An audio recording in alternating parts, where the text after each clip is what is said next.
மதிமுகம் நேயர்களுக்கு வணக்கம். இது நேர்முகம். இன்றைய நேர்காணலில் சிறப்பு விருந்தினராக நம்முடைய பத்திரிகையாளர் டிவி சோமு அவர்கள் இணைந்திருக்கிறார். பேசலாம். கருத்து கணிப்பை உருவாக்கியவன் முட்டாள், பரப்புகிறவன் அயோக்கியன், நம்புகிறவன் காட்டுமிரான். இந்திய ஜனநாயகம்ங்கிறது ஒரு பெரிய காமெடி. அதாவது இன்னும் சொல்ல போனால் அவல நகைச்சுவை. நான் முதலமைச்சராகனு கனவு காணக்கூடிய ஒரு நபர் சட்டத்தை மதிக்கக்கூடியவராக இருக்கு. அதே மாதிரி சாயந்தரம் ஒரு 2 மணி 3 மணி நான் வீட்டுக்கு போறேன் அப்படின்னு போயிட வேண்டியது. 6 மணிக்கு மேல ஆட்டோ ஓடாது. நமக்கும் விஜய்க்கு என்ன வாக்கிய வரவுக்கு தகராறு? ஒரு தகுதியே இல்லாத ஒரு ஆள். உங்கள் சத்யாவில் ஃபுல் மூன் சேல் காலை 9 மணியிலிருந்து இரவு 12 மணி வரை. மே 1 ஒரு நாள் மட்டும்.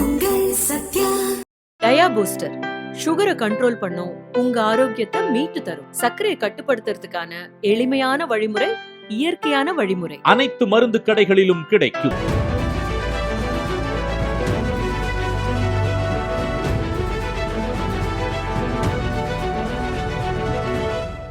வணக்கம் சார். வணக்கம். நேர்முகம் நிகழ்ச்சியில சந்தித்ததுல ரொம்ப மகிழ்ச்சி சார்.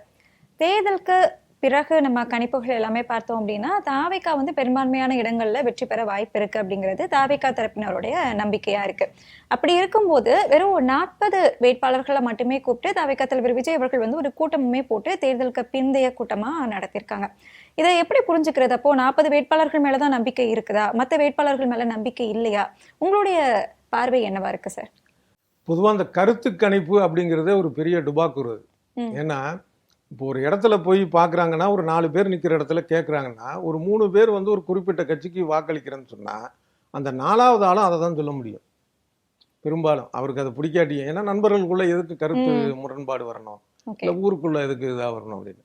அதே மாதிரி குறிப்பிட்ட கட்சிக்கு வாக்களிக்கிறத சொல்ல வேணான்னு நினைக்கக்கூடிய ஆட்களும் உண்டு. Silent voters. அது எதுக்கு நம்ம சொல்லிக்கிட்டு அப்படின்னு. அப்போ இது எப்படி சரி வரும்? ஒன்று. இன்னொன்று, இன்னைக்கு கருத்து கணிப்பில் ஒரு கட்சிக்கு வாக்களிக்க போகிறேன் அப்படின்னு உண்மையை கூட அவர் சொல்லியிருக்கலாம். நாளைக்கே கருத்து மாறலாம். மனிதன் தானே, ரத்தமும் சதையுமான மனிதன்.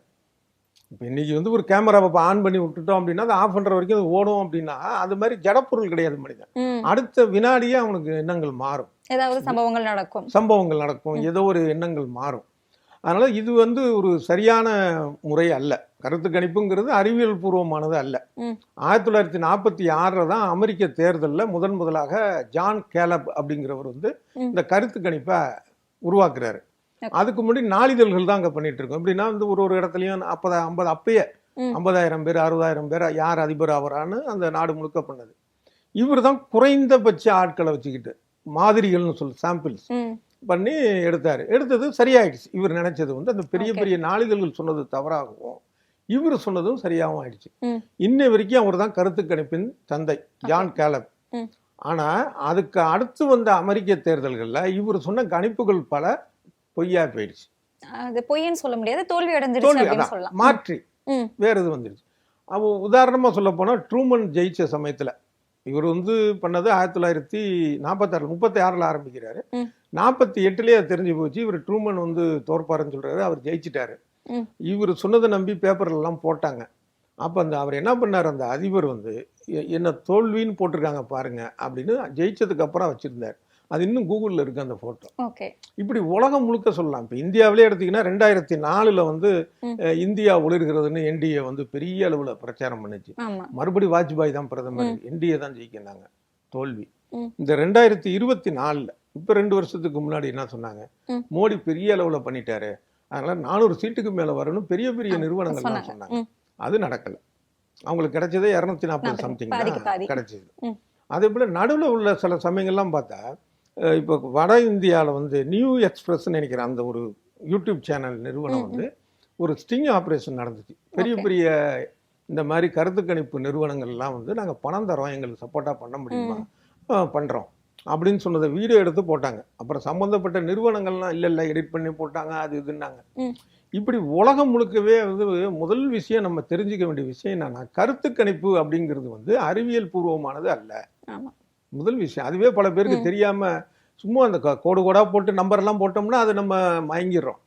அதுவும் நம்ம தமிழ்நாட்டு மக்கள், இந்திய மக்களுக்கு பாத்தீங்கன்னாலே ஒரு மனக்குறை உண்டு. என்னன்னா, இங்கே நீங்கள் டாக்டர் ஆகணும் அப்படின்னா எம்பிபிஎஸ் படிக்க வேண்டிய அவசியம் இல்லை. வெள்ளைக்கோட்டு போட்டு உட்காந்தா டாக்டர் நம்பி வருவான். அதுமாரி லாயர் ஆகிறது நீங்கள் படிக்க வேணாம். கருப்பு கோட்டு போட்டு உட்காந்தீங்கன்னா கேஸ் கொடுக்க வருவான்.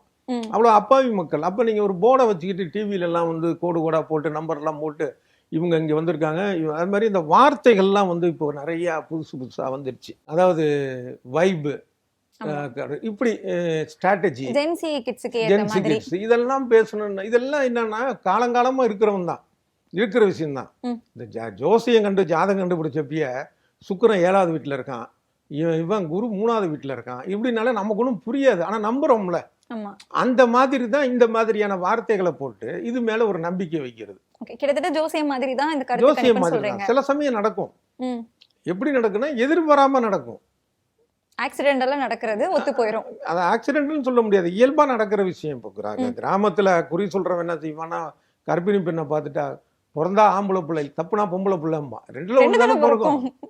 அப்போ எது பிறந்தா பார்த்தீங்களா சொன்னது நடந்துருச்சு அப்படின்னு நம்ம சொல்ற மாதிரி. இப்போ குழந்தை பிறக்கிறதுனா அது பெற்றோருடைய அந்த ஒரு சூழல், அது ஒரு இயல்பாக பிறக்கிற ஒரு விஷயம். இதுல எப்படி இது நம்ம அறியாமை நம்புறோமோ அந்த மாதிரியான கருத்து கணிப்பு அப்படிங்கிறது முதல்ல ஒரு பொய், ஒரு மோசடி. அதாவது கருத்து கணிப்பை உருவாக்கியவன் முட்டாள், பரப்புகிறவன் அயோக்கியன், நம்புகிறவன் காட்டு மிராண்டி. பெரியார் சொன்னது அப்படியே மாத்தி சொல்றீங்க. ஆமா, பெரியார் வந்து கடவுளுக்கு சொன்ன விஷயம் இன்னைக்கு கருத்து கணிப்புக்கு அதான் சொல்லியிருப்பாரு. ஓகே. ஆனா இப்போ இந்த கருத்து கணிப்புகள் எல்லாமே நீங்க ஆரம்பத்துல சொன்ன மாதிரி 3 பேர் என்ன சொல்றாங்களோ அதை தான் 4வது ஆள் சொல்லுவாங்க அப்படிங்கிற மாதிரி அவங்களை வந்து ஒரு பிரெயின் வாஷ், மூளைச்சலவை பண்றதுக்கான ஒரு வேலை அப்படின்னு பார்க்கலாமா? அதை இருக்கலாம். இதுல என்னன்னா, இப்போ மீடியால வந்து ஒரு குறிப்பிட்ட கட்சி தான் ஜெயிக்கும்னு சொல்ல சொல்ல சொல்ல என்ன ஆயிரும் அப்படின்னா, ஓ இதுதான் ஜெயிக்குது போல இருக்கு, அப்போ போடலாமா அப்படிங்கிற எண்ணம் வந்து அவங்களுக்கு மக்களுக்கு வர்றதுக்கான வாய்ப்பு உண்டு. இப்போ ஒன்றும் இல்லை, நான் 7வது படிக்கிற நேரத்துல தஞ்சாவூர்ல ஒரு கூட்டம் போகுது. பங்கார் அடிகளார் வந்து சட்டை கிட்ட போடாம ஒரு காவி வேட்டி கட்டிட்டு ஒரு தேர் மாதிரி போகுது, அதில் அப்படியே கும்பிட்டுட்டு போறாரு. ரோட்ல போறவங்க கும்பிடுறாங்க. எனக்கு ஒரு யார் என்னன்னா தெரியாது, நானும் அப்படியே கும்பிடுறேன். ஒரு மக்களுடைய மனநிலை அது. அந்த ஆட்டு மந்தை மனநிலைன்னு இருக்குல்ல, இதுதான் சரியான வார்த்தை. இதுல ஜெர்மன்ல ஹிட்லர் வந்து பொறுப்பேற்ற உடனே மக்கள்லாம் அவ்வளவு வரவேற்று ஆரவாரம் பண்ணாங்க. பின்னாடி அவங்க வெறுத்தாங்க. என்னன்னா ஒரு 10 பேர் ஆரவாரம் பண்ணணும், 11வது ஆளும் வந்துடுறான். இப்போ திருவிழான்னு நம்ம சொல்றோம்ல, ஒரு கோவில் திருவிழாவோ இல்லை வந்து ஒரு இஸ்லாமிய திருவிழாவோ கிறிஸ்தவ, அது அந்த திருவிழா தான் முக்கியம், மக்கள் கூடுறது தான் முக்கியம். நீங்க இப்ப பொருட்காட்சிக்கு எதுக்கு கூட்டம் வருது? வெறும் அங்க இருக்கிற ராட்டணத்துக்காக இல்ல. ஒரு 1000 பேர் வர்றப்ப அந்த 1000 பேர் இடத்துல நம்மளும் இருப்போமே, போய் பார்ப்போமேங்கிறதுக்கு வருவோம். கூட்டத்தினால் வரும் கூட்டம். அந்த மாதிரி தான் மக்கள் மனநிலை, மந்தை மனநிலை. இதை உருவாக்குறதுக்கு பண்றாங்க. ஆனா இதுவே ஆபத்தாவும் ஆயிரும். 2016ல அமெரிக்கால வந்து ஹிலாரி கிளின்டன் தான் ஜெயிப்பாருன்னு சொல்லி நிறைய கருத்து கணிப்புகள் வந்தது. 70லேருந்து 90% வரைக்கும் அவர் தாங்க வெற்றி அப்படின்னாங்க. ஆனா தோத்துட்டாங்க. அப்ப ஹிலாரி கிளின்டன் சொன்னார் என்னன்னா, கருத்து கணிப்புலாம் எங்க கட்சி ஜெயிக்கும், நான் ஜெயிப்பேன்னு சொன்னோன்னே எங்க தொண்டர்கள்லாம் பெருசா அக்கறை காட்டல ஓட்டு போடணும், எங்க கட்சி சார்பானவர்கள்லாம். அதே நேரத்துல வந்து எதிர்கட்சியை சேர்ந்தவங்க எல்லாம் வந்து ஐயோ தோத்துருமான்னு சொல்லி ஓட்டு போட்டாங்க, மாறி போச்சுனாங்க. ஸோ இப்படி நடக்கும் வாய்ப்பு இருக்குங்கிறதையும் உணரணும். இப்போ நீங்க சொல்றது வந்து அமெரிக்காவை எடுத்துக்கிறோம். இப்போ நம்ம தமிழ்நாட்டில் எடுத்துக்கிட்டோம், சட்டமன்ற தேர்தல் நடந்து முடிஞ்சிருக்கு அப்படின்னா நீங்க சொல்ற அந்த விஷயங்கள் எல்லாமே தாவேக்காவுக்கு வந்து ரொம்பவே பக்காவா பொருந்தது. ஸோ அது எப்படி சார் ஒரு மாற்றம் வருமா? கருத்து கணிப்பு அப்படிங்கிறத தாண்டி மக்களுடைய மனநிலையை எப்படி பாக்குறீங்க நீங்க? இப்போ எப்பயுமே புதுசா ஒரு கட்சி வந்துச்சு அப்படின்னா அதற்கான ஒரு ஈர்ப்பு இருக்கும். முக்கியமா ஊடகங்கள் வந்து முக்கியத்துவம் கொடுக்கும். அது 1996ல் பெரிய அளவில் தொலைக்காட்சி இல்லாத போது மதிமுக வந்தபோது, அந்த 1994ல் வந்தார், 1996 தேர்தல் வரைக்குமே வைகோ அவர்களுக்கும் மதிமுகவுக்கும் மிகப்பெரிய வந்து ஆதரவு அலை பத்திரிகைகளில் இருந்தது. அது புதுசாக வர்றப்ப இருக்கும். ஆனால் என்ன ஒரு வருத்தமான விஷயம்னா, வைகோவோ இல்லை மதிமுகவோ ஒரு நல்ல கட்சிக்கு கிடைச்சா ஆதரவு அது. அது நல்லதுதான். நல்ல கட்சி அப்படிங்கிறது அவங்க தொண்டர்களோட மனநிலையை பொறுத்து தானே சார் இருக்கு. ஒவ்வொருத்தவங்களுக்கும் ஒவ்வொரு நல்ல கட்சி இருக்கும். இல்ல, தொண்டர் நான் சொல்ற அர்த்தம் வந்து என்னன்னா, அவங்கவுங்க நினைப்ப சொல்லல, ஒட்டுமொத்தமா ஒரு தமிழ்நாட்டுக்கு எது நல்லது நடக்கக்கூடிய கட்சி, அந்த மாதிரி. நான் கட்சி சார்பு இல்லாதவங்க, இது நடக்கும், இவங்க செய்வாங்க, இந்த மாதிரி கோரிக்கை வைப்பாங்கன்னு ஒருத்தருடைய ஹிஸ்டரி இருக்குல்ல. இப்ப வைகோன்னு எடுத்துக்கிட்டோம்னா, இப்ப நாடாளுமன்றத்தில் அவர் ஆற்றின உரை, எடுத்து நடத்திய போராட்டங்கள், நான் தெரிவித்த கருத்துக்கள், இதெல்லாம் வந்து பாக்குறப்ப அவருக்கு கிடைத்த ஆதரவுன்னு இருக்குல்ல, அது வந்து நல்ல விஷயம் தான். அது 94லேருந்து 96 வரைக்குமான அந்த தேர்தல் காலத்தில் வரைக்கும் நல்லதுதான். அதுக்கப்புறம் பார்த்தா விஜயகாந்துக்கு அந்த மாதிரி ஒரு பெரிய ஆதரவு கிடைச்சிச்சு மீடியால. 10 வருஷத்துக்கு ஒரு தடவை மாற்றம்னு யாராவது வந்துகிட்டே தான் இருந்தாங்க அந்த டைம்ல. அப்ப வந்து மீடியால ஆதரவு. அப்போ வந்து சோசியல் மீடியா ஓரளவு வந்தது, டிவிக்கள் நல்லா வந்துருச்சு அந்த ஒரு இதுல. அப்ப என்னன்னா அந்த ஆதரவு வெளிப்படும் போது இன்னும் கொஞ்சம் பேருக்கான ஒரு ஆதரவும் கிடைக்குது இந்த மீடியாக்கள்னால. அதை விட தாண்டி இப்ப சோசியல் மீடியா கோல வச்சுக்கிட்டு இருக்கு. இப்ப மீடியாவும் சோசியல் மீடியாவும் முக்கியமா மீடியா அது கொண்டாடக்கூடிய ஒரு ஆளாக விஜய் இருக்கிற காரணத்தினால தொடர்ந்து வந்து மீடியாக்கள்ல அதை போட்டுக்கிட்டே இருக்கிறாங்க. எப்படின்னா வியூஸ் போகுது விஜய் இது அதனால போடுவோம் அப்படின்னு. அப்ப அது ஒருத்தர் போட போட போட என்ன ஆயிடுதுன்னா ஒரு ஒன்றும் இல்லாத ஒரு ஒரு பந்து, ஒரு ரப்பர் பந்துங்கிறது வந்து ஊதி பெரிதாக்கப்பட்ட பலூன் அந்த மாதிரியான ஒரு சூழல் ஆயிடுச்சு. தாவேகா ஒண்ணு இல்லாத பந்து அப்படின்னு சொல்ல வரீங்களா? அதுல ஒண்ணுமே இல்லையா? அதாவது இவங்க சொல்ற அளவுக்கு, அதாவது தொகுதிக்கு வந்து 45% வரைக்கும் வருங்க. கேரளாலையும் ஆட்சியை பிடிச்சிரும், அமெரிக்காலையும் அலாஸ்காலாம் ஆட்சிக்கு வந்துடும். ஏன்னா அங்கேயும் விஜய் படம் ஓடுது இல்ல, அப்புறம் ஏன் வரக்கூடாது? அது மாதிரி பிரான்ஸ், ஜெர்மன், பிரிட்டன் எல்லாத்துலயும் வந்து வந்துங்கிற ரேஞ்சுக்கு பேசுறாங்கல்ல, அது தவறுன்னு நான் சொல்றேன். அதாவது இந்த ஒப்பீடை வச்சுக்கோம். ஏன்னா வைகோ ஆரம்பிச்சதுனால அந்த ஒப்பீடு வச்சுக்கோம். இப்போ வைகோவுடைய மதிமுக வந்து ஆதரித்தவர்களுடைய மனநிலை என்னன்னா, நான் ஏற்கனவே சொன்னது மாதிரி அவர்களுடைய பின்புலம். அப்படி பார்க்கும்போது இப்போ வைகோவையும் விஜயும் ஒப்பிடுறதே தப்பு தான். ஆனால் காலத்தின் கோலம் ஒப்பிட வேண்டிய ஒரு கட்டாயம். அப்ப விஜயுடைய பின்புலம் என்ன மாதிரி இருக்கு? ஆபாச திரைப்படங்களில் நடித்தது. அவங்க அப்பாவே இயக்குனர், இவரு ஹீரோ. ஆனா ஆபாச காட்சிகள் உள்ள திரைப்படங்கள், அதை நான் விவரிக்க விரும்பல, எல்லாருக்கும் தெரியும் அது. அதே மாதிரி ஆபாச வசனங்கள், வக்கிரமான சண்டை காட்சிகள், இப்படி சமுதாயத்துக்கு எதிர்மறையான விஷயங்கள் தான் திரைப்படங்கள் ஒண்ணு. அடுத்தது வருமான வரி செலுத்தல, காருக்கு வரி செலுத்தல. இதை தவிர சின்ன விஷயம், கார்ல வந்து பிளாக் இது ஒட்டக்கூடாது அப்படின்னா அதை ஒட்டிட்டு போய் அது ஒரு சின்ன விஷயம் தான் இருந்தாலும் சட்ட மீறல். நாளைக்கு நான் முதலமைச்சராகனு கனவு காணக்கூடிய ஒரு நபர் வந்து சட்டத்தை மதிக்கக்கூடியவராக இருக்கணும். இப்படி சின்ன விஷயத்துல இருந்து பெரிய விஷயம் வரைக்கும் இல்லை. அதே போல பிளாக் டிக்கெட்டு, இந்த பிளாக் டிக்கெட்டு தான் ஒரு நடிகருடைய சம்பளத்தை உயர்த்துது. ஏன்னா அதை வைத்து வியாபாரம் பணம் புரளக்கூடிய அளவுல சம்பளம் போகுது, கருப்பு பணம் போகுது. இது எல்லாமே அடிப்படை பிளாக் டிக்கெட். பிளாக் டிக்கெட்டுங்கிறது வந்து தடை செய்யப்பட்ட ஒரு விஷயம், அதை கண்டுக்கல. இப்படி சொந்த ரசிகர்களே அதை ஏமாத்துறது. 200 ரூபாய் டிக்கெட், 190 ரூபாய் டிக்கெட்டுனா 2000 ரூபாய் 3000 வரைக்கும் வித்துனா அது எத்தனை மடங்கு? அது அவன் வந்து என்னன்னா சோசியல் மீடியால போடுறான், வீட்டுல இருந்து எடுத்து காசை கொடுத்து இது பண்ணேன், இல்லைன்னா 1 மாசம் சம்பளத்தை எடுத்து கொடுத்தேன், 1 வார சம்பளத்தை கொடுத்தேன், இப்படி சொல்றான். அப்ப சொந்த ரசிகர்களை ஏமாற்றக்கூடிய ஆளு. அப்ப இந்த மாதிரியான ஆட்களை மீடியால பூஸ்டப் பண்றதுன்னு இருக்குல்ல, இது எந்த விதத்துல நியாயம் அப்படிங்கிறதும் தான் என்னுடைய கேள்வி. அதே நேரத்துல இந்த பூஸ்டப், இந்த பில்டப்புங்கிறது உண்மை அல்ல, இவங்க சொல்ற அளவுக்கு நிச்சயம் இருக்காது அப்படிங்கிறது தான் என்னுடைய கணிப்பு. உண்மை அல்ல அப்படின்னு நம்ம எடுத்துக்கிட்டாலுமே இப்போ இந்த தேர்தலையே கூட்டம் கூட்டமா வெளியூர்களுக்கு வந்து பஸ்ல போகக்கூடியவங்க எல்லாருமே தாவேக்காரங்க தான். வெளிநாடுகள்ல இருந்து லட்சக்கணக்கான பேர் வந்திருக்காங்க, இவங்களும் தாவேக்காரங்க தான் அப்படின்னு அந்த கட்சியை சேர்ந்த ஆதவர்ஜன் அவர்களே வந்து தெரிவிச்சிருக்காரே சார். ஆமா, ஏன்னா இங்க இருந்து இவர் சொல்றது உண்மையா தான் இருக்கும். ஏன்னா இங்க இருந்து போற எல்லாரும் ஆதவர்ஜனை பார்த்து நான் தேவாக்கு தான் ஓட்டு போட போறேன்னு சொல்லிட்டு தான் நம்ம கிளம்பாக்கம் போனாங்க ஒண்ணு. அடுத்தது வந்து அமெரிக்கா, ஆஸ்திரேலியா இருந்து வரக்கூடிய ஃபிளைட் எல்லாம் கூட இங்க திமுக தரப்புல தடுத்துட்டாங்க, இல்லைன்னா இன்னும் பல லட்சம் பேர் வந்திருப்பாங்க. அவங்க சொல்ற எதுவுமே லாஜிக்கான விஷயமாக இல்லை. அவங்க ஒரு ட்ரெண்டை செட் பண்றது, தப்பான ட்ரெண்டை செட் பண்றது. ஒரு துணை நடிகையை அழைச்சிட்டு வந்து விஜய் பேசுற இந்த தொகுதி கூட்டத்திலையும் அள வைக்கிறது, அந்த கூட்டத்திலையும் அள வைக்கிறது. அப்புறம் பார்த்தா 2 ஒரே பெண்ணுங்கிறது தெரியுது. அது அதே போல பார்த்தீங்கன்னா சில பெண்களை வந்து வேணுனே வந்து எனக்கு வந்து நாங்கள் அக்காவாகவும் இருப்போம், தங்கையாகவும் இருப்போம், பொண்டாட்டியாகவும் இருப்போம்னா ஒரு இயல்பா ஒரு சராசரியா ஒரு குடும்பத்தில் இருக்கிற யாருமே அப்படி பேச மாட்டாங்க, பேச வராது. ஒரு அதீதமான விஜய் மேல இருக்கக்கூடிய அன்பின் வெளிப்பாடு. அதுக்காக வந்து கணவன் அப்படிங்கிற ரேஞ்சுக்கு சொல்லுவாங்களா அப்படிங்கிறது ஒரு அதிகமா பிடிக்கும் அப்படிங்கறது சொல்றாங்கல்ல. அப்ப இதெல்லாம் இவங்களே நேரட்டிவ் பண்ணதாக, செட் பண்ணதாக இருக்கலாம்.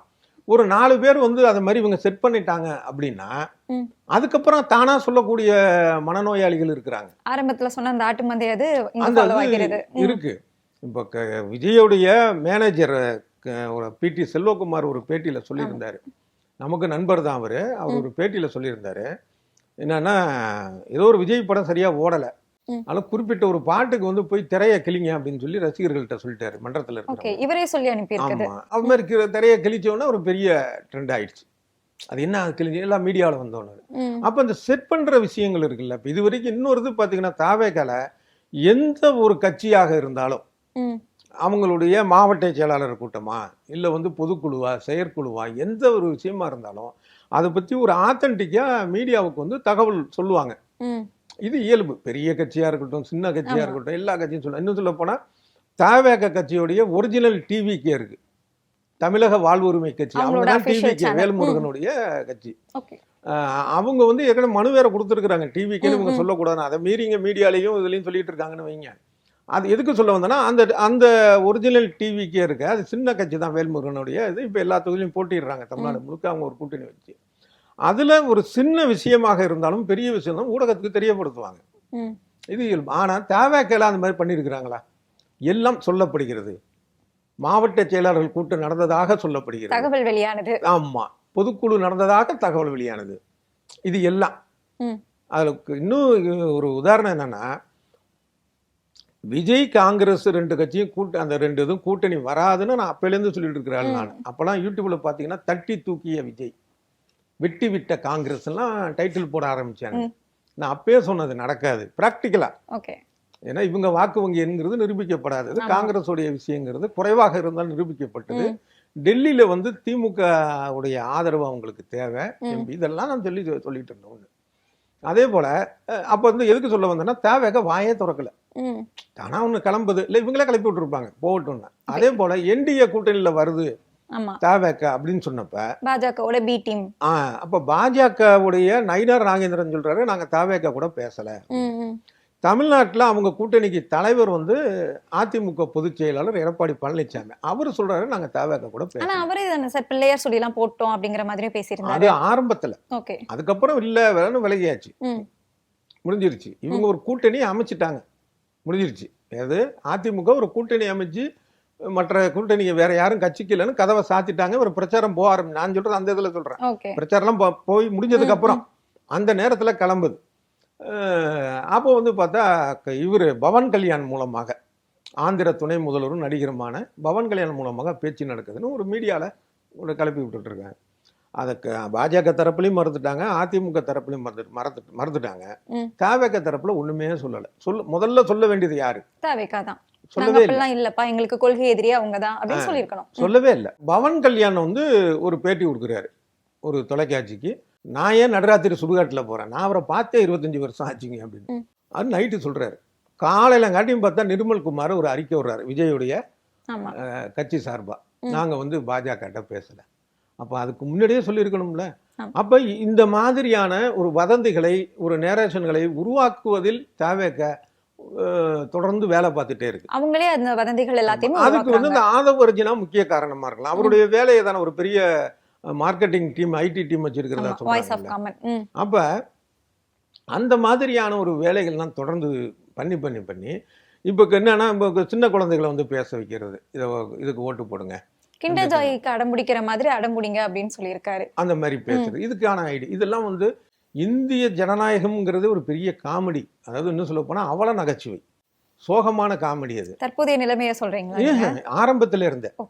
என்ன காரணம் அப்படின்னா, இப்ப இங்க வந்து ஒரு தேர்தல்ல 4 லட்சம் பேர் இருக்கிற தொகுதியில ஒரே ஒருத்த மட்டும் ஓட்டு போட்டா அந்த ஓட்டு வாங்கின ஆளு எம்எல்ஏ எம்பி ஆயிடலாம். மீதி பேர் ஏன் ஓட்டு போடணும்னு கேள்வியே கிடையாது சட்டப்படி. அப்ப அது காமெடியான சோக காமெடி தானே. அதே மாதிரி ஒருத்தர் 2 லட்சம் ஓட்டு வாங்கியிருப்பான், ஒருத்தர் ஒரு ஓட்டு கூட 2 லட்சத்துக்கு 1 வாங்கியிருப்பான். அப்ப 2 லட்சம் ஓட்டு வாங்கினுடைய ஓட்டு, அந்த மக்களுடைய உணர்வு எல்லாம் குப்பைக்கு போகுது. அப்ப அது வந்து ஒரு அவல நகைச்சுவை தானே. இப்படி நிறைய இருக்கு, அது தனியா பேசணும். இதுல இன்னொன்னு கூட சேர்ந்துருக்குது, விஜய் இப்படி வந்து குழந்தைகளை வந்து பயன்படுத்துறது. அது எவ்வளவு வந்து ஒரு இம்மெச்சூர்டான ஒரு விஷயம். அது ஒரு தேர்தலுங்கிறது எவ்வளவு ஒரு முக்கியமான ஒரு விஷயம். அது இதே இம்மெச்சூர்டு வந்து குழந்தைகள் மட்டும் இல்லை, வளர்ந்த இம்மெச்சூர்டுகளும் இருக்கு, வளர்ந்து கட்டவன் மாதிரி. அது இல்லைன்னு நான் சொல்லவில்லை. அதை இன்னும் தரம் தாழ்த்துவதுன்னு இருக்குல்ல, அதை தான் சொன்னேன். இன்னும் ஒரு அவல நகைச்சுவையாக ஆயிடுச்சு. அவங்களுக்கு மெச்சூரிட்டி இல்லை அப்படிங்கிறதுனாலதான் உங்களுக்கு ஓட்டே கொடுக்கல. அந்த வயசு இது கூட வச்சிருக்காங்க. அவங்கள்ட்ட போய் சொல்லி அதை சொல்றது. அது இன்னொரு இது என்னன்னா, இது இன்னைக்கு நேற்று இல்லைங்க, இது பொதுவாகவே நம்ம மற்ற இதுங்கிறத விட்டுங்க, நம்ம நேரடியாக பார்த்த நம்ம தமிழ் சமுதாயத்தினுடைய இழிவுகள், கேவலங்கள், அசிங்கங்கள் நிறைய இருக்கு. அதை நம்ம முதல்ல ஒத்துக்கணும். நான் தமிழன், நான் ரொம்ப ஒரு உயர்ந்தவனுங்கிறலாம் தேவையில்லை. நம்மள்ட்ட இருக்கிற அசிங்கத்தை ஒத்துக்கிட்டாதான் அதுல இருந்து மீள முடியும். எதை அதுல மென்ஷன் பண்ணி சொல்றீங்க சார் அதுல அது? பல இது இருக்கு. குறிப்பா இதை ஒட்டி சொல்ல போனா என்ன சொல்லலாம் அப்படின்னா, சொல்ல வேண்டியது அப்படின்னா, பள்ளிகள்ல வந்து சிறுவர்களை ஆபாசமான திரைப்பட நடனத்தை ஆட விடுறது, பெற்றோர்கள் கைதட்டி வேடிக்கை பார்க்கறது, பெருமையா தலைமை ஆசிரியரே சமீபத்துல பண்றது. ஆடி இருந்தாங்க. அது இப்ப நான் சொல்றது கிட்டத்தட்ட ஒரு 30 வருஷமா இதை பத்தி எழுதியும் பேசிட்டு இருக்கேன். அருமையான தமிழ் பாடல்கள் இருக்கு, திரைப்பாடல்கள் இல்லாத. இல்ல திரைப்பாடல் தான் வேணும்னா அதுலயும் ஆபாசம் இல்லாத நல்ல ஒரு பாடல்களை பண்ணுங்க அப்படின்னு. அப்படி போடுங்கிறதுல இருந்து இன்னும் என்னென்னமோ பாட்டு பண்றது. அந்த கேவலம் அதை பெருமையா சொல்லிக்கிறது. அதை ஆசிரியையே வந்து கற்றுக் கொடுக்கறது பிள்ளைகளுக்கு, அங்க அசைவுகளை. அப்புறம் அதை ஆடுறது, பெற்றோர்கள். இது ஒரு மென்டாலிட்டி ஒன்று. அடுத்தது பார்த்தீங்கன்னா இந்த ரீல்ஸ்ன்னு வந்துச்சுல, அப்போ நான் எழுதுனேன் பேசினேன். அதாவது மனிதர்களுக்குள்ள இருக்கக்கூடிய விபச்சார மனநிலையை வந்து வெளிப்படுத்துச்சு அதுன்னு நான் எழுதிருக்கேன். விபச்சாரம்னா நான் பெண்களும் அப்படி சொல்லுதான், பாலியல் ஒரு பிரிவாக சொல்ல வேண்டியதில்லை. விபச்சார தன்மை. ஒரு மனிதன்கிட்ட நல்ல எண்ணங்களும் இருக்கும், கெட்ட எண்ணங்களும் இல்லை. அந்த கெட்ட எண்ணங்களோட வெளிப்பாடை வந்து கொண்டு வந்துச்சு ரீல்ஸ். எப்படியாச்சும் நான் ஃபேமஸ் ஆயிடணும். பல நல்ல விஷயங்களும் இருக்கே சார், அதை நம்ம அந்த பார்க்கலாம். சதவீதத்தை பாருங்க. நல்ல விஷயங்கள் இருக்குன்னா அப்புறம் ஏன் தடை பண்றான் அதை ரீல்ஸை? நல்ல விஷயங்கள் 1 பங்குன்னா கெட்ட விஷயங்கள் 1,00,000 பங்கு. அதுல இன்னொரு இன்னைக்கும் அது அப்படியே யூடியூப்லயும் அந்த மாதிரி எல்லாம் வந்துட்டு இருக்குன்னா, கணவன் மனைவின்னு சொல்லிட்டு பண்றாங்க. மிக அந்தரங்கமான மிக கேவலமான விஷயங்கள் வந்துட்டு இருக்கு. இது எதுக்கு சொல்றேன்னா, தமிழ் ஆட்கள் தான் இவங்களுக்கு ரெண்டே ஒன்று ஃபேமஸ் ஆகணும், அடுத்ததுக்கு அதுவும் பணம் வேற வருது அப்படின்னா இந்த ஒரு இழிவு அசிங்கம் இருக்கு. அப்ப என்ன ஆகும்னா, இந்த ஒரு குழந்தை வந்து விஜய் மட்டும் ஜெயிக்கலைன்னா நான் வந்து மாடியிலேருந்து விழுந்துருவேன்னு சொல்லி அவங்க பெற்றவர்களை ஒரு வீடியோ எடுத்து போட்டாங்கன்னா, அதை பார்த்துட்டு இன்னும் 10 பேர் போடக்கூடிய இழிவான நிலையில இருக்கு. நானும் விழுந்துருவேன் அப்படின்னு இன்னும் ஒரு குழந்தை இருக்கு. சொல்லலாம். உண்மையிலே ஏதாச்சும் விழுந்துச்சுன்னா என்ன ஆகுறது?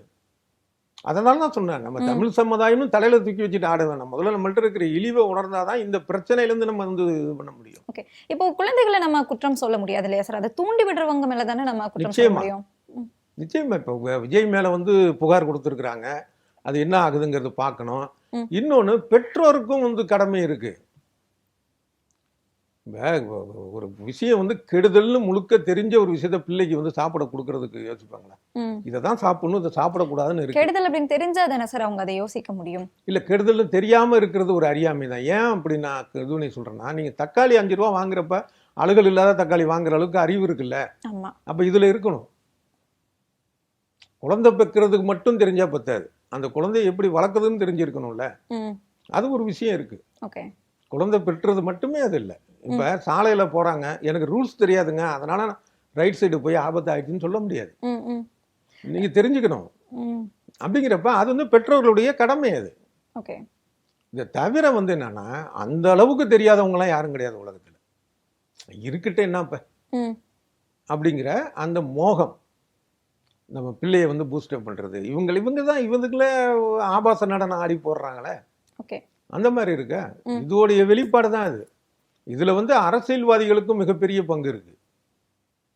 தேர்தலில் ஜெயிச்சிட்டா உடனே வந்து சினிமா நடிகர் நடிகைகளை கூப்பிட்டு பாராட்டு விழா நடத்தி தனக்கு தானே நடத்திக்கிறது. அடுத்தது வந்து ஆபாசமான தரங்கட்ட படங்களை வந்து உயர்த்தி பேசுறது, அந்த ப்ரீவியூ ஷோ போறது, இந்த மாதிரியான விஷயங்கள், கெட்ட விஷயங்களை தமிழ்நாட்டில். அதுல வந்து ஒரே விஷயம், அந்த கட்சியை பாராட்டுறதுன்னா பாட்டாளி மக்கள் கட்சி தான் பாராட்டணும். அந்த பாட்டாளி மக்கள் கட்சி மீது எனக்கு பலவித விமர்சனங்கள் இருக்கு. எனக்கு இருக்கலாம், பல பேருக்கு இருக்கலாம், அது வேற விஷயம். ஆனால் ஒரு தமிழ் சார்ந்த தமிழோசை அப்படின்னு தூய தமிழில் ஒரு நாளிதழ் நடத்தினதாகட்டும், மக்கள் தொலைக்காட்சி இன்னைய வரைக்கும் சினிமா இந்த மாதிரி ஆபாசம் இல்லாத தொலைக்காட்சி, அதே போல் சினிமா நடிகர்கள் வந்து புகைப்பிடிக்கிற காட்சி நடிக்கக்கூடாதுன்னு சொல்லி எதிர்த்து நின்றுது. அதற்கான முயற்சிகள், அதற்கான தடைகள். அந்த மாதிரி ஆபாசமாக நடிக்காதீங்க, இந்த சினிமா பிம்பத்தை நம்பாதீங்கன்னு சொன்ன வெகுஜன கட்சிகளில் ஒரே கட்சி பாமக. இந்த விஷயத்தையே எல்லா கட்சிகளும் அதை பின்பற்றி போயிருந்தா இன்னைக்கு இந்த விஜய்ங்கிற சீரழிவுக்கு வந்து நம்ம ஆட்பட வேண்டியது இருக்கு. அப்படி பார்த்தோம்னா நம்ம அரசியல் தலைவர்கள்ல பல பேர் நடிகர்களாக இருந்தவர்கள் தானே சார். அப்ப யாருமே நமக்கு ஆட்சியை செஞ்சிருக்க முடியாது. அதான் அந்த வார்த்தை சொன்னேன் நான். என்னன்னா, எல்லா நடிகர்களும் நான் சொல்லலை. உதாரணமாக பார்த்தா எம்ஜிஆரை வந்து நம்ம குறை சொல்ல முடியாது. ஏன் அப்படின்னா, அவர் திமுகவில் வர்றதுக்கு முன்னாடியே காங்கிரஸ்ல வந்து ஓரளவு ஆக்டிவா இருந்திருக்கிறாரு. திமுக வந்ததுக்கு அப்புறமேலு அதில் தொடர்ந்து கட்சி பணியில இருந்து கட்சி பொருளாளர் வரைக்கும் இருந்திருக்கிறாரு. எம்எல்ஏ எம்எல்சி இருந்திருக்கிறாரு, சிறுசேமிப்பு துறை தலைவராக இருந்திருக்கிறார். இதை தவிர அப்போ திமுக எதிர்க்கட்சியே ஆளுங்கட்சி காங்கிரஸ். இவர் திமுக தரப்புல தைரியமாக தான் சார்ந்த கட்சி திமுகவுடைய சின்னத்தை காட்டுறது, அந்த கொடி வண்ணத்தை காட்டுறதுன்னு தைரியமா இருந்திருக்காரு. இப்படி தொடர்ந்து அவர் அரசியல்ல இருந்தார். அவர் படங்கள்ல நல்ல விஷயங்கள் சொன்னார், நேரடி அரசியலும் இருந்தார். அந்த மாதிரி நீங்க பொது விஷயத்திலும் ஈடுபட்டு, இன்னொன்னும் பல பேருக்கு தெரியாத விஷயம், இந்து எதிர்ப்புல எம்ஜிஆர் சிறைக்கு போயிருக்கிறார். அது பல பேருக்கு தெரியாது. அதுக்கு பின்னாடி அண்ணா என்ன பண்ணிட்டாருன்னா, மருத்துவர்கள், லாயர்கள், இப்போ கலைத்துறையினர் போராட்டங்களில் கலந்து கொள்ளக்கூடாதுன்னு சொல்லி ஒரு தீர்மானம் போட்டாங்க. ஏன்னா ஒரு கலைத்துறையினர் போயிட்டாங்கன்னா அடுத்தடுத்து வரக்கூடிய அந்த இளைஞர்களை கவர்ந்து அவர்களை நம்ம பக்கம் ஈர்க்கிறது சிக்கலாயிரும். மருத்துவர்கள்னா அவங்க சிகிச்சை கொடுக்க அவங்க தேவை. அது மாதிரி வழக்கறிஞர்கள்னா அவங்கள ஜெயிலேருந்து வெளியில் எடுக்க வேண்டிய வேலை இருக்கனால இந்த 3 பேருக்கு கொடுத்தாங்க. அப்போ அந்த மாதிரியான ஒரு சூழலில் 4 நாள் சிறையில் இருந்தார் அவர். நேரு சென்னைக்கு வந்தப்ப திமுக கருப்பு கொடி காட்டுது. அந்த போராட்டத்துக்கு முன்னாடியே அவரை அரெஸ்ட் பண்ணுறாங்க. இப்படி அப்படிப்பட்டவங்களை நம்ம என்ன இது பண்ணி சொல்ல முடியும்? சொல்ல முடியாத. இப்போ இன்னும் சொல்ல போனால், இப்போ சூர்யா நடிகர் இருக்கிறார், இப்போ கரண்ட்டுக்கு வருவோம், நடிகர் கார்த்தி இருக்கிறாரு. இப்போ சூர்யா பார்த்தீங்கன்னா அகரம் ஃபவுண்டேஷன் மூலமாக பல்லாயிரம் பேரை படிக்க வச்சிருக்கிறாரு, இன்ஜினியராக இருக்கிறாங்க, பல 100 பேர் மருத்துவர்களாக இருக்கிறாங்க. இது இவ்வளவோ பெரிய விஷயம். அதே மாதிரி கார்த்தி அகரம் உழவன் ஃபவுண்டேஷன் வச்சு உழவர்களுக்கான ஒரு விஷயங்கள் எவ்வளவோ பண்ணிட்டு இருக்கிறாரு. இப்போ இவங்க மாதிரியான ஆட்கள் அரசியலுக்கு வந்தாங்க அப்படின்னா நம்ம குறை சொல்ல முடியாது. ஏன்னா ஏற்கனவே அவங்க கிட்டத்தட்ட நல்ல விஷயங்கள் பண்றதும் இல்லை, நிர்வாக ரீதியாகவும் அவங்க சிறந்து இருக்கிறாங்கன்னு அர்த்தம். ஒரு ஃபவுண்டேஷன் ஒழுங்கா நடத்துறாங்க, ஒரு அமைப்பு நடத்துறாங்கன்னா நிர்வாக ரீதியாகவும் நடத்திட்டு இருக்காங்கன்னு அர்த்தம். அந்த ஒரு அனுபவம் இருக்கு. இப்ப விஜய்க்கு என்ன அனுபவம் இருக்கு? ரசிகர் மன்றம் மூலமா நீங்க சொல்லக்கூடிய விஷயங்கள்ல இவருமே ஏதோ ஸ்கூல்ஸ் எல்லாமே ஆரம்பிச்சிருக்காரு, ஸ்டூடெண்ட்ஸை படிக்க வச்சிருக்காரு, ரத்த தான முகாங்கள்லாம் நடத்தியிருக்காரு, இந்த மாதிரியான விஷயங்கள் சொல்றாங்களே. இல்ல, அவர் யாரையும் படிக்க வைக்கல. இப்ப நம்ம தெருவுக்கு தெரு நற்பணி மன்றம் இருக்கும்ல, அவன் என்ன செய்வான், பென்சில் நோட்லாம் கொடுப்பான். என்ஜிஓ அளவுக்குலாம் இல்ல, நம்ம தெருவிலே நற்பணி மன்றம் வச்சிருப்பானுங்க. அந்த தெருவுக்கு அதிகமான மதிப்பெண் எடுத்த பெண்களுக்கு அந்த மாதிரி விஷயத்தை தான் கொஞ்சம் விளம்பரப்படுத்திட்டு கொஞ்சம் காசுலயே பண்ணாரவளே, யாரையும் படிக்க வைக்கல. தவிர இவர் தேர்தலுக்கான மனுவில் கொடுத்துருக்கிறத இவருக்கு அந்த நீட்டு சொல்லி தரக்கூடிய மிகப்பெரிய நிறுவனத்துக்கு ஃபண்டு பண்ணதா தான் இவர் கொடுத்துட்டு இருக்காரு. ஆக காசு வாங்கிக்கிட்டு தான் இவர் பண்ணியிருக்கிறாரு, தவிர காசு கொடுக்கல விஜய். அப்படி பார்த்தோம்னா நம்ம தமிழ்நாடு அரசு தான் நீட் விலக்கு வேணும்னு கேட்கறாங்க. கோச்சிங் சென்டர் நடத்திட்டு தானே சார் இருக்காங்க. இப்ப அரசு நடத்துறதுக்கும் இவர் நடத்துறதுக்குமான வித்தியாசம் என்ன அப்படின்னா, இப்ப அரசு நடத்துறது அப்படின்னா தவிர்க்க முடியல, நடத்துறாங்க. ஏன்னா அதை நம்ம குறை சொல்லிட்டு நம்ம பிள்ளைகள் அங்க போக முடியாம ஆயிடக்கூடாதுங்கிறதுக்கான ஒரு விஷயம். அந்த மாதிரி இவரும் அங்க கட்டணம் இல்லாமல் நடத்தினா நம்ம பாராட்ட தான் செய்யணும். ஆனா இவர் ஒண்ணுக்கு பார்த்தா கட்டணம் வாங்கிட்டு தான் அதை ஒரு பிசினஸ் ஆக மட்டும் பாக்குறாரு. ஒரு பக்கம் நீட்டு வேணாம்னு சொல்லிட்டு இன்னொரு பக்கம் பிசினஸா பண்றாரு. எங்களுக்கு நீட்டு வேண்டாம், ஆனா நான் இலவசமா சொல்லி தருவேன், எங்க பிள்ளைங்க நீட்டு படிச்சு மருத்துவர் ஆகணும்னு சொன்னாருன்னா நம்ம பாராட்டலாம். இவர் அந்த மாதிரி பண்ணல, எல்லாம் பிசினஸ். நீட்டை ஆதரிச்சு ஒரு பிசினஸ், நீட்டை எதிர்த்து ஒரு பிசினஸ். இப்படிப்பட்ட ஒரு மனிதரை எந்த விதத்துல நம்ம ஆதரிக்க முடியும்? எவ்வளவு குறைகள் நீங்க சொன்னாலுமே ஒரு கூட்டம் அவருக்காக பின்னாடி போகக்கூடிய கூட்டம் இருக்கு. ஒரு மாற்றம் வேணும் அப்படின்னு எதிர்பார்க்கறாங்க. அப்படி என்ன மாற்றம் வேணும்னு எதிர்பார்க்கறாங்கன்னு உங்களுடைய புரிதல் என்னவா இருக்கு சார்? இல்லை, என்னுடைய புரிதலை விட நம்ம தான் சோசியல் மீடியாவில் பார்க்குறோம்ல, என்ன மாற்றம் வேணும் அப்படின்னு கேட்டால் ஒரு பொண்ணு சொல்லுது, ட்ரெயின்லாம் லேட்டாக வருது, சரியாக வரணும் அப்படிங்குது. அது மத்திய அரசுடைய விஷயம் அப்படிங்கிறது தெரியல அப்படின்னு. இதே மாதிரி அவங்க பேசின விஷயங்கள்லாம் வச்சுட்டு அவங்க எந்த மாதிரியான மாற்றம் அப்படிங்கிறதுல நம்ம தெரிஞ்சுக்கலாம். எப்படின்னா எதுவுமே தெரியல அவங்களுக்கு. அதான் ஒரு உண்மை இருக்கு. இப்ப என்னன்னா, இப்ப திமுக நல்லா யோசனை பண்ணக்கூடிய ஆட்களை திமுக வேண்டாம், திமுக மீதான எதிர்ப்பு இருக்கு அப்படிங்கிறவங்க இருக்காங்க, அதை நம்ம தப்பு சொல்ல முடியாது. அதே மாதிரி அதிமுக வேண்டாம், அதோடைய சில விஷயங்கள் எனக்கு பிடிக்கலன்னு சொல்றவங்க இருக்காங்க, தப்பு சொல்ல முடியாது. இது ரெண்டும் வேணாம்னு சொல்றவங்க இருக்காங்க, அதையும் நம்ம குறை சொல்ல. ஆனால் இந்த ரெண்டை விட தி பெஸ்ட் தானே நீங்க மாற்றம் வரணும். நீங்க எந்த கொள்கையுமே இல்லாத ஒரு கும்பலை கட்சின்னு நினைச்சுக்கிட்டு சொன்னீங்கன்னா அது எப்படி மாற்றம் ஆகும்? கொள்கை இல்லைன்னு சொல்ல முடியாதே சார். நீங்க திமுக அதிமுக என்ன கொள்கை இருக்கோ அது எல்லாம் சேர்த்து தாவேக்கால இருக்கு இல்லையா, அதுதானே அவங்க கிளைம் பண்றாங்க. இது தாவேக்காவே சொல்லாத ஒரு விஷயமா இருக்கு. இல்ல, நீங்க சொல்லக்கூடிய இந்த பெரியாராக இருக்கட்டும், அண்ணாவாக இருக்கட்டும், எல்லாத்தையும் சேர்த்து தானே அவர் வச்சு ஒரு கொள்கை தலைவர்களா வச்சு அதை ஃபாலோ பண்றாரு. இல்ல, அவருடைய கொள்கை தலைவர் யாரு என்ன அவங்கள்ட்ட அந்த 5 படத்தை வச்சு அந்த பசங்களை கேட்கிறப்ப அதுவும் சோசியல் மீடியால இருக்கு, வீடியோல யாரு பேருமே தெரியல. விஜய்க்கே தெரியுமா என்னன்னு தெரியல, எழுதி கொடுக்கறது பேசுறாரு பாவம். ஏன்னா சினிமா டைலாக்குங்கிறப்ப அவர் ஈஸியாக வந்துடுது, அவ்வளோதான். தவிர இந்த கொள்கை கோட்பாடு அப்படிங்கிறதுக்கும் விஜய்க்கு எந்த தொடர்புமே எதுவும் கிடையாது. தவிர ஏற்கனவே ஒருத்தர் வந்து இப்போ ஒருத்தர் கொள்கையில் இருக்காருன்னே வச்சுக்குவோம், திராவிட கொள்கை தான் ஒரு கொள்கை அப்படி வச்சுக்குவோம். என்ன அப்படி இருந்துச்சுன்னா அது திடீர்னு வந்து ஒரு நாள் நைட்டில் ஒரு பெருசாக வந்துடாது. இவருடைய திரைப்படங்களில் ஒரு காட்சிகளாகவோ வசனங்களாகவோ வெளிப்பட்டிருக்கும், இல்லை இவருடைய திரைப்படம் சம்பந்தமான நிகழ்ச்சிகளில் வெளிப்பட்டிருக்கும். அப்படிலாம் இல்லையே, அர்த்தமே இல்லாத கதைகள் தான் சொல்லிட்டு இருப்பார் இவருடைய ஆடியோ ஃபங்க்ஷன் இதில். அதே மாதிரி திரைப்படங்களை பார்த்தீங்கன்னா ஆபாச வார்த்தைகள், அந்த டீசரில் கூட ஒரு வார்த்தை வந்தது, அதுக்கப்புறம் அதை நீக்கிட்டாங்க. இப்போ அவருடைய இதுக்கு முன்னாடி வந்த ஒரு படத்தில் அந்த டைரக்டர் கேட்டார், லோகேஷ் கனகராஜ் சொல்கிறார், இல்லை படத்துக்கு அது தேவையில்லை, அதனால நாங்கள் நீக்கிட்டோம் அதை படத்தில் வர. அப்போ தேவையில்லாததை வந்து ஒரு ஆபாச வார்த்தையை நீ டீசரில் வைக்கிறேன்னா விளம்பரத்துக்காக தானே. அப்போ எதை விளம்பரத்தமாக்குறது, எப்படி விளம்பரமாக்குறதுங்கிறதுலே வந்து ஒரு அடிப்படை நேர்மை இல்லை. இவங்களுக்கெல்லாம் என்ன கொள்கை கோட்பாடு? இதை தவிர இது பண்ணி பார்த்தீங்கன்னா கரூரில் 41 பேர் செத்துருக்கிறான். இது அடிப்படை காரணம் விஜய் தான். என்ன காரணம் அப்படின்னா அந்த கூட்டத்தை ஏற்பாடு பண்ணது அவர் கட்சி. சொன்ன நேரம் என்ன, அதுக்கான ஆதாரங்கள் இருக்கு. அவங்க கட்சி வெப்சைட்ல அந்த டைம் போட்டிருந்தாங்க. அவங்க கட்சி பொதுச் செயலாளர் புஷி ஆனந்த் என்ன சொல்லியிருந்தாரு இருக்கு, நைட்டு வந்து அவ்வளோ லேட்டாக வர்றாரு, இப்போ கூட்டம் வரட்டும். அப்புறம் அவ்வளோ கூட்டம் வந்து ஒரு இடத்துல கூடி இருக்குன்னா எதிர்பாராத அளவுக்கான ஒரு கூட்டம், அந்த பேருந்தை வந்து உள்ள விட்டு இப்போ அத்தனை பேர் செத்துருக்கான். அதுக்கு என்னைக்காச்சும் ஒரு மன்னிப்பு, ஒரு வருத்தம் ஏதாச்சும் உண்டா? இன்னைய வரைக்கும் இல்லை. கரூரில் என்ன நடந்ததுன்னு உங்களுக்கு தெரியும். அப்படின்னா அடுத்தவங்க மேலே வந்து ஒரு அவாண்ட பழியை போடக்கூடிய ஒரு விஷயமா தான் பண்ணுறதாரு ஒழிய, அந்த உணரக்கூடிய ஒரு 41 பேர் பழி. அவங்க எவ்வளோ அந்த ஒரு என்னதான் நீங்கள் பணம் லட்சமாக கொடுத்தாலும் அந்த உயிருக்கு, அந்த குடும்பத்துக்கு, அவங்களுக்கான ஒரு மனிதருக்கு ஈடாகுமா அது? அதுக்கு ஒரு வருத்தம் இன்னைய வரைக்கும் இல்லை அப்படின்னு. அடுத்தது அவருடைய ரசிகைகள்லாம் வந்து அண்ணாங்குது, அவருக்கு நான் பொண்டாட்டின்னு சொல்லுது, அப்படிலாம் கூட வந்துட்டு இருக்கு. ஆனால் ஒரு விஷயத்தை யோசிக்கணும், இவருடைய முக்கியமான ஒரு ரசிகைக்கு இவர் என்ன பண்ணாரு? துரோகம் தான் பண்ணாரு. இவர் மனைவி சங்கீதா, அவங்க ரசிகையா இருந்து தான் கல்யாணம் பண்ணாங்க. அந்த இதுதான் அது ஒரு ஒருத்தர் இல்லாத மேட்ரு அப்படிங்கிறாரு. அது விமென்ஸ் டே அன்னைக்கு போயிட்டு, விமென்ஸ் டே அன்னைக்கு அந்த அம்மாவுடைய அந்த விவாகரத்து மனுவை படிக்கிறப்ப நம்ம அது தனிப்பட்ட விஷயங்கிறது வேற யாரமா இருந்தால் விட்டுடலாம் ஒன்று. தவிர அதில் வந்து மியூச்சுவல் அண்டர்ஸ்டாண்டிங்கில் அவங்க பிரிஞ்சாங்கன்னா விட்டுடலாம். ஆனால் அதில் அவங்க குறிப்பிட்டிருக்கலாம் பார்த்தப்ப விஜயுடைய தவறான தொடர்புகள், பெண் தொடர்புகள், இதை தட்டி கேட்டனால பொருளாதார ரீதியாக இவங்களை ஒதுக்கி வச்சுது, ஒரு சமூக ரீதியாக விலக்கி தனியாக இது பண்ணிக்கிறது, வீட்டுக்குள்ளேயே உடலை மிரட்டுறாங்க அப்படின்னா அதெல்லாம் எவ்வளோ ஒரு கொடூரமான ஒரு விஷயம்.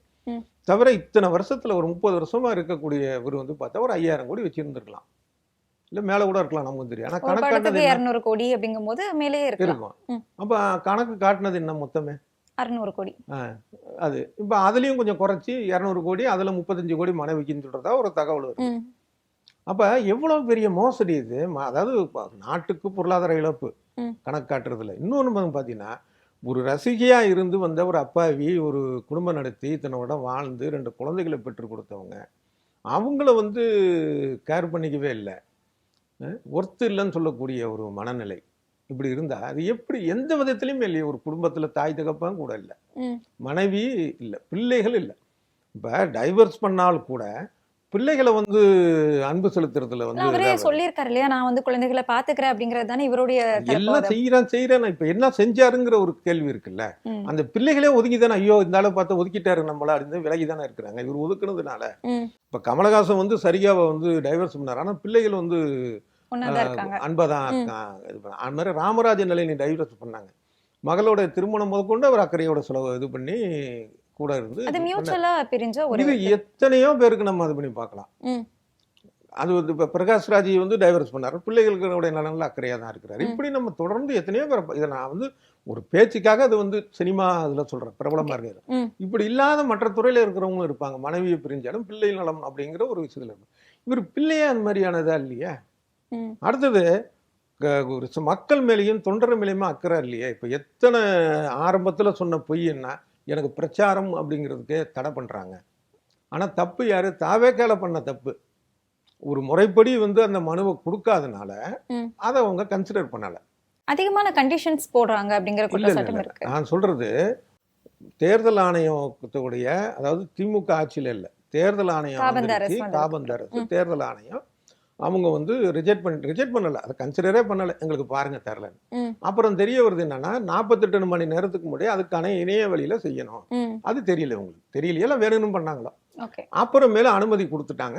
இவங்க முறைப்படி பண்ணதில் அனுமதி கொடுத்துட்டாங்க. கொடுத்து எத்தனை பிரச்சாரத்தை ரத்து பண்ணார். அப்போ அத்தனை மக்கள், அத்தனை ரசிகர்கள் மேலே மரியாதை இல்லைன்னு அர்த்தம். அடுத்தது உதாரணமாக கடலூரில் பார்த்தா இவருடைய கூட்டம் நடக்குதுங்கிறதுனால அங்கே இருந்த பள்ளிக்கு விடுமுறை, பக்கத்தில் இருந்த ஒரு மார்க்கெட்டுக்கு அன்னைக்கு இயங்கக்கூடாதுன்ட்டாங்க, ஏன்னா பிரச்சனை வரும் அப்படின்ட்டாங்க. ஆனால் கடைசியில் வரலை. அப்போ அவங்களுக்கு எவ்வளவு இழப்பு. அன்னைக்கு பிரச்சாரம் செய்ய உதயநிதி ஸ்டாலின் அவர்களுக்கும் பெர்மிஷன் வந்து ரத்து. அப்போ எவ்வளோ இது எதையுமே கண்டுக்கல. அதே மாதிரி சாயந்தரம் ஒரு 2 மணி 3 மணி நான் வீட்டுக்கு போகிறேன் அப்படின்ட்டு போயிட வேண்டியது. 6 மணிக்கு மேலே ஆட்டோ ஓடாது அப்படின்ட்டு இந்த வடிவேலு சொல்கிற மாதிரி தான்.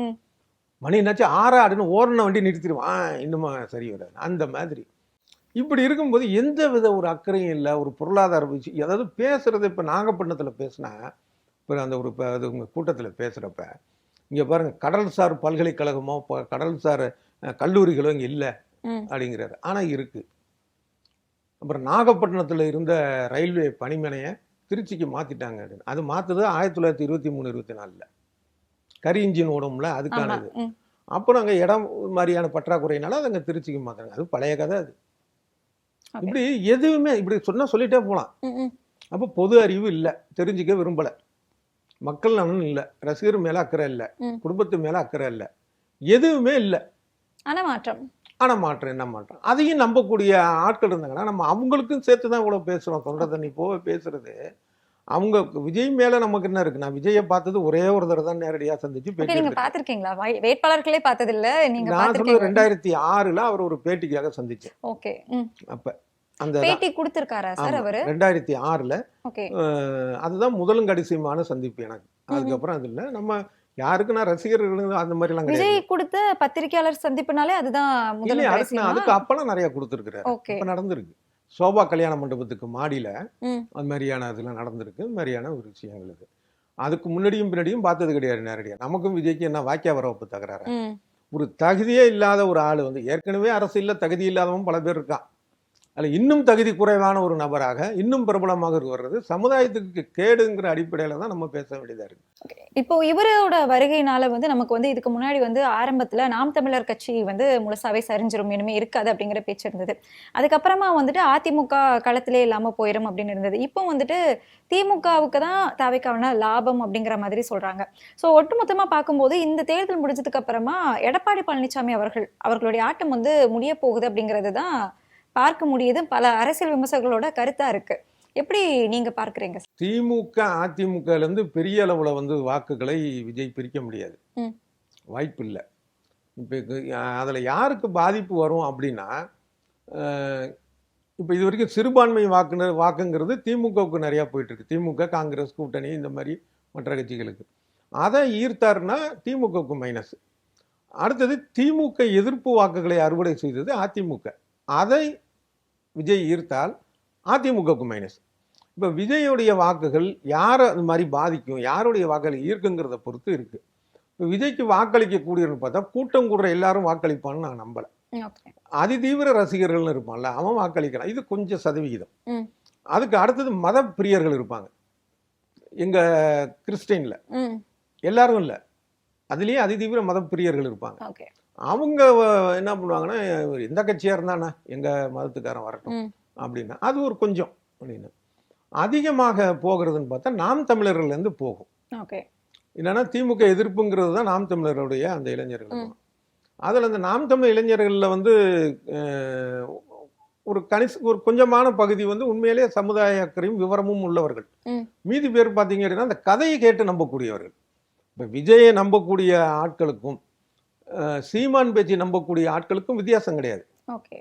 நாங்கள் போய் இட்லி கூட ஆமைக்கறி இருந்தது, ஆமை ஓட்டை பரட்டி போட்டு போனேன், இதெல்லாம் ஒரு குழந்தை கூட நம்பாது. அதையும் ஒரு வளர்ந்தவன் நம்புறான்னா, மான் ஊறுகாய் சாப்பிட்டேன், மான் ஊறுகாய் இந்த மாதிரியான, அவர் துப்பாக்கி வந்து கப்பலை பார்த்து சுட கற்றுக் கொடுத்தாரு, இந்த மாதிரியான விஷயங்கள்லாம் நம்புறான்னா, அப்போ அவன்கிட்ட என்னன்னா சரி இந்த மாதிரியான ஒரு நம்புறதுக்கான ஆள் தான் விஜய்.